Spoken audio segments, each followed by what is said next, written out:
Here's the thing. I hope I don't get in trouble for this, but if you remove Peter O'Toole as the actor, the lead actor of this movie, I might have liked this movie a lot better. All right, well, welcome to my quick reaction video response to watching Lawrence of Arabia. Yes, I finished it. Took me all weekend, actually, and I don't know where to start with this movie and how to rate it, what I think about it. I'll tell you, there's a little bit of added pressure knowing that going into this movie. I've never watched Lawrence of Arabia, but I do know that it is highly rated on a lot of lists, where it's one of the greatest films of all time. It's just one of those things where I never have gotten around to watching it or even wanting to watch it. And it's not because I don't like older movies. There's a few that I do like that are at the top of my list. Some Like It Hot, I love. What's the other one that's one of my favorites? Singing in the Rain's another one that's a favorite of mine, that are movies that go back to like older Hollywood. Now, I do have a preference for movies that are a little more realistic, to where where you're watching the movie unfold. It's based on like reality, right? The actors that are playing the characters, whether you're talking like Leonardo DiCaprio, whether you're talking about Brad Pitt, you forget who they are, and they embody that character, right? Older Hollywood movies are a little bit different. So it's hard to compare, at least for me, comparing movies of back in that era with movies within the last 15 to 20 years. Did I enjoy this movie? For those of you that kind of follow me and you know, like the movie rating system that I've talked about before, where we start with, did I like the movie? And that starts you at like a 3-star, right? Did I like this movie? I think so. I think so. I appreciate having the opportunity to finally see this movie.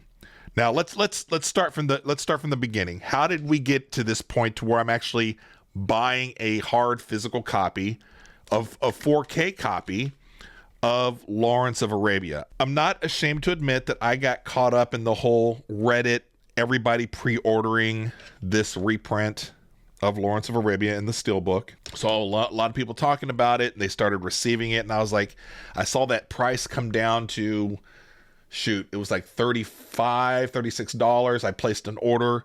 Then like the next day it was out. Everybody's like, oh, it's down to $27, which is a steal. I totally got caught up with that. So I canceled that first order, reordered it, and then finally got it in just a few days ago for this past weekend. Now, is this the most expensive movie that I've purchased that's in my collection right now? Yes.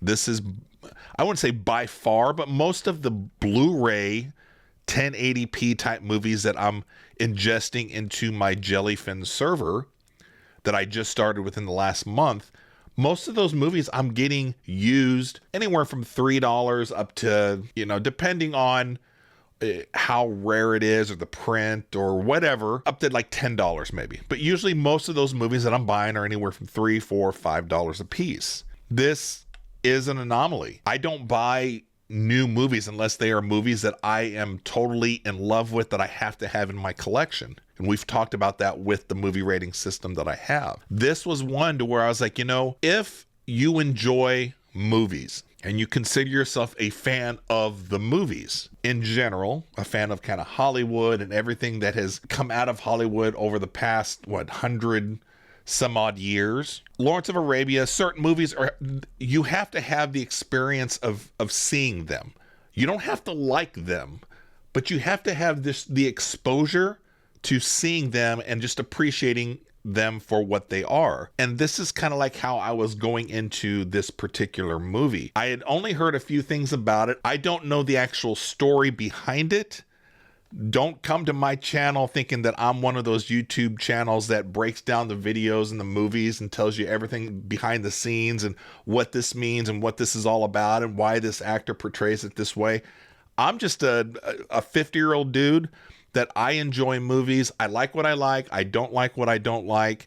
It's just I'm very basic. I am struggling with this so much. And I knew I was having problems as I was watching the movie. I was by myself. My wife is out of town visiting our oldest up at West Point. I was like, I'm going to sneak this movie in and watch it myself. I really want to sit down without my phone and just focus in on this movie. And I know my wife had expressed some interest in watching it also. So I'm actually like, I told her I was going to wait, but really I didn't. So don't tell her. It took me all weekend to watch this. Now, this is one of those movies that's close to, is it almost 4 hours long? It's a long movie. It's one of those movies to where you come to the end of the disc and then it's like intermission, right? Like you go to a play, like here in St. Louis, we go to the Muni or whatever, and then you have an intermission where everybody gets to go to the bathroom, go get some drinks, you come back. This is one of those movies to where it's like super long, which it's fine. I stopped the movie 5 or 6 different times just because I found myself kind of losing interest as the movie kind of went on. Now let's first, I want to talk about my appreciation of the things that I find that are great about this movie first, and why I do think that everybody should at some point just watch this movie one time at the very least. Now, I'm not saying you have to like it or whatever, although I do feel like this is one of those movies, you know, I'm reading on Reddit prior to watching this, everybody that has seen it or they're getting to see it and they're like, oh my God, and I almost feel like this might be one of those movies to where people have it just to make it look like they know they're into movies, right? They're kind of fakers or something. And I could be totally wrong. I could be coming at this to where I need to watch this movie again, and I'm opening myself up to, I am going to watch this again next time, probably with my wife when she gets home, maybe next week or something. But I am open to maybe perhaps I just wasn't understanding a lot of stuff, the background of this movie or whatever, where I'm like, absolutely, this is amazing. The cinematography of this film and what it was able to accomplish and achieve for the time period back, was this like 1964, early 60s? The grand scale of filming what they did out in the desert was probably the most beautiful film that I have ever seen. And that's, for me to say that, I'm like, because there was almost every framed shot, every few seconds you look up there, and especially this is in particular to the desert scenes early on and then towards the end of the movie, every single shot was like this big epic shot of scale, texture, of color, of shapes. It was so huge and wide. There were several scenes where there was one in particular I was looking as they were walking with the camels, and then the camera's kind of panning over, and then it opens up to, you've got the sand dunes, and then it opens up to something really wide, and you see the scale of it all. And I'm like, this is absolutely beautiful. And for them to be able to do all of this and have multiple shots that just look, one is better than the other. You know what I'm saying? To where it's just like, this is an amazing shot. Oh my God, the next shot is even more amazing. And there was one where they had all these camels. I think everybody was sleeping that night or something. They were sleeping on the side of their camels. Hadn't it been like a few hundred camels and guys that are sleeping all on like the night side of the camel, the shade side of it. And just the spacing and everything, it was very OCD or something. I don't know, but just seeing that in the shadows and the shapes. And I was like, this is amazing. There was a scene towards the end where they had all of the Arabs in their outfits, and there had to have been 100 of them on the screen the way they had it set up, and the coloring, and again, the texture of the robes, the flowing robes, and just how it was framed. And like, this is so beautiful. And as a photographer, I appreciate things like that. Where I struggle with on this a little bit has to do with just kind of the style of acting and the way movies were kind of made and portrayed back in the day. And again, I've said before, there are a lot of movies that I love that were made a long time ago. And I have to kind of just change the way that I am ingesting and and watching that movie to where I put myself into that period of time to where that's just how movies were made. I kind of liken it to when we get into those debates of the GOAT, who the greatest is of all time in a particular sport, let's say, whether it's baseball, basketball, football. And you think about, well, it's natural for us to think about, well, the greatest of all time are usually the athletes that we grew up with. A lot of people, let's say if in basketball, Michael Jordan. But then if you were to talk to my kids, you know, the basketball players that they grew up with and that they watch are all players that came after Michael Jordan. So when you start comparing, okay, well, who's the greatest of all time? Could players from the 60s and 70s and maybe the 80s, could they play and succeed in today's game? Or like in hockey, you know, could Wayne Gretzky play in today's NHL game? Because you put up Wayne Gretzky is, you know, for hockey, Wayne Gretzky's greatest of all time. Michael Jordan, basketball, greatest of all time. For me, I'm like, it's just the eras are so different that if there was some magical way of bringing all of those older athletes from the bygone era to now, there's no way they can compete. There's no way that they can compete. And so for me, it's kind of like with the movies to where I'm like, it's hard for me to compare movies now that I'm like, okay, this is a masterpiece of a movie. This is so real, so good. I'm so involved with it. And to compare it with older movies where the acting and the storytelling, the way things were done back then are just different. I have to change the way I'm kind of grading. And I don't know if that's fair or not. It is how it is. My issue with Lawrence of Arabia, and I was trying to think about this as the movie's even playing. So, you know, I'm not totally there watching. I'm not fully invested because I'm thinking, why am I not loving what is arguably one of the top 10 movies of all time on most people's lists, on those type of lists? And I'm asking myself, why is this so hard for us to really be involved with this movie? And I've just laid out all the things that I'm like, cinematography wise, the way it was shot was absolutely beautiful. Well, there's a lot of Star Wars movies, episode 1, The Last Jedi. Those look beautiful,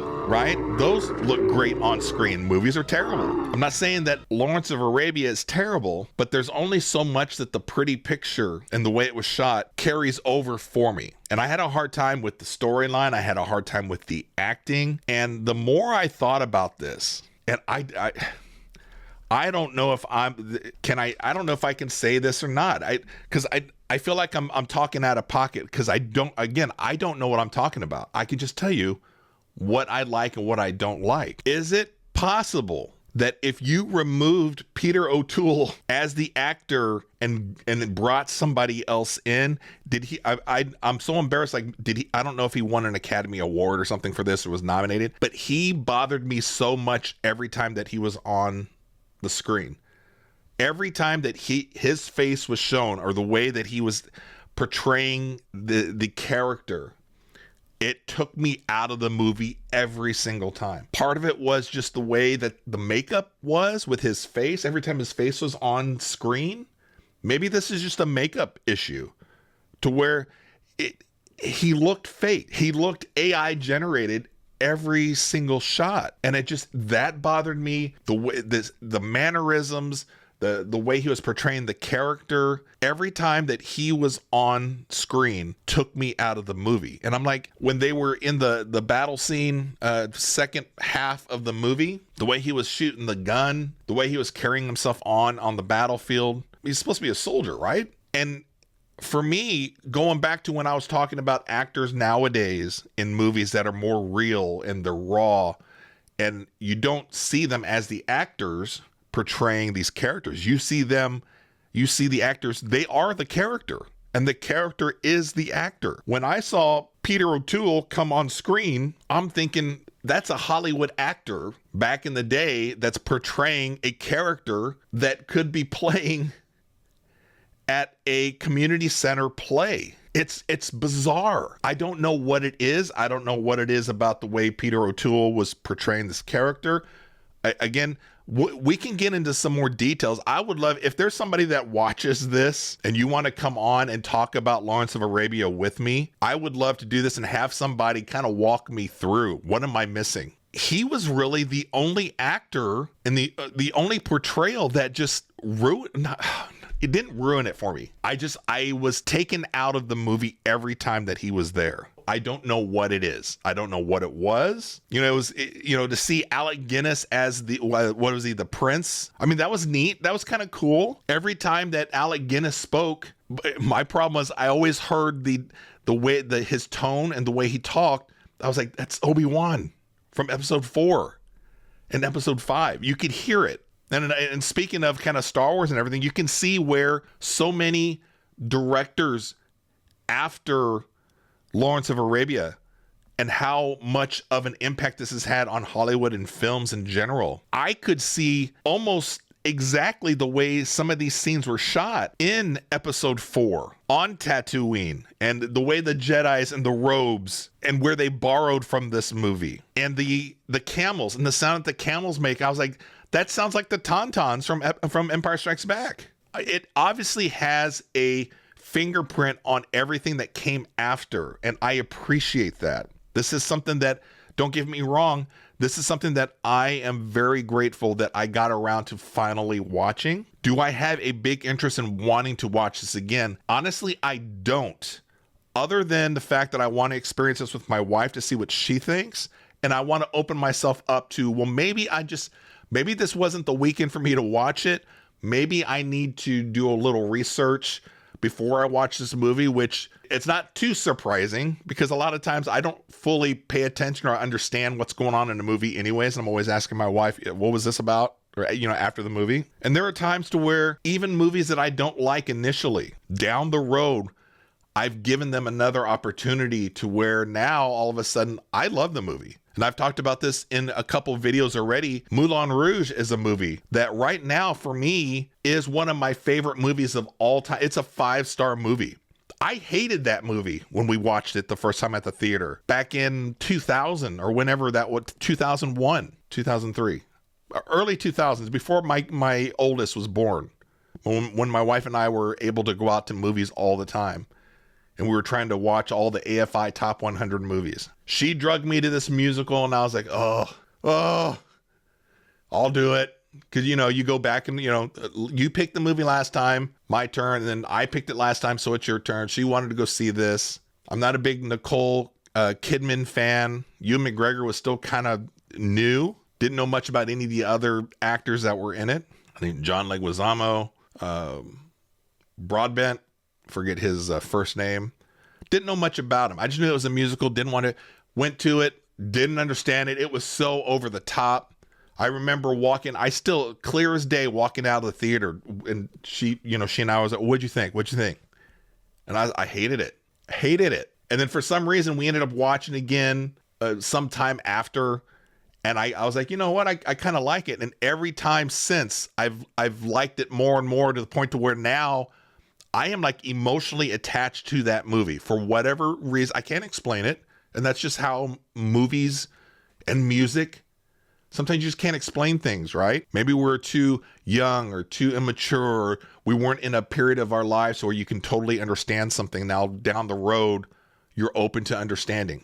I am open to having that experience with this, with so many people, so many movie critics that are out there that are saying that one of the greatest movies of all time. I get it. I'm not swayed by what other people think with their movies or whatever. It's something that I'll log. If I hear something beforehand, I'll log it in the back of my head a little bit. But I definitely don't go in thinking, well, if everybody liked it, I know I'm going to like it. And then I come out and say, oh yeah, that was great. Dune's a movie, one of the more recent movies in the last 5 years, Dune 1 and 2.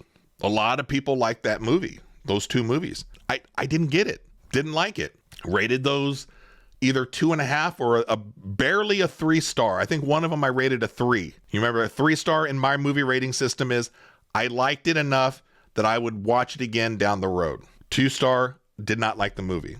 Dune was a movie to where it was like either a 2.5 or a 3. And I was like, boy, I know a lot of people love it. My oldest, I think he said of one of the 2 Dune movies, that's probably one of the best movies he's ever seen. And then for me, I enjoy when either my kids, my wife, my friends, they have other interests or they have other tastes than me. We don't have to have the same taste. And I don't look down upon anybody else, you know, with my kids, be like, oh, you don't know what you're talking about. I mean, we may banter back and forth and have fun with it. When we rank our Star Wars movies or something, you know, we rank them all kind of different. And it's fun to kind of go back and forth, make fun of each other. You don't know what you're talking about, all you know, Gen Z and millennials and whatever. I don't even know what my kids fall into on that. I just know I'm Gen X, right? I am hoping that I kind of have a change of heart and that I understand this movie a little bit better. Right now, I think I overpaid, but I'm glad I have this in my collection. I'm glad that I finally experienced Lawrence of Arabia, that I can come from an opinion that I've seen it firsthand. I know some of the great stuff about this now. I know the effect it has had on movies after it. That's a cool cover. And there's something about Steelbooks too. I get it, right? This one here is damaged. Amazon sent this to me packaged with a bunch of my automotive metal pieces that I had ordered too. And they were like, hey, let's just dump them all into a paper bag and send it to Brian. And I get this little dent. But I'm leaning right now 3.5. 3.5 stars for Lawrence of Arabia. Remember my 4-star movies? 4 stars are movies that I liked. But what makes it 4 stars is that I would pay money to have that in my collection, my physical media collection, or my collection in general. I would pay money just to have that so I can watch it whenever I want to. Difference between the 4-star and a 3-star. 3-star, I liked it. I don't need to own it. 4-star, I have to own it. This might be one of those anomalies to where it's like, okay, it's not quite a 4-star with me, but it's important enough within the movie lore, Hollywood lore, that it's nice to have. I can see putting this on and having a movie party with other people if I socialize with other people, which I don't. Only socializing is going to be the wife and I watching this over a bottle of wine. And that's enough for me. So this is one of those movies to where it kind of breaks my rules. It's not a 4-star movie for me right now, but I'm glad I have it. I don't mind that I paid 28, 27, high 20s for this to be in my collection. And it gives me the opportunity to be open about it down the road. All these people can't be wrong, can they? Can they? I press pause on a lot of people that I read on Reddit, and they're like, oh, what a fantastic, amazing movie. And I'm like, you kind of click onto their account to see what they're about or whatever, and they're all into like superhero movies or whatever. You're like, you sure you're not just saying that just to be cool? But maybe they're right. I could be absolutely wrong about this. 3.5 stars, Lawrence of Arabia. Let me know what you think.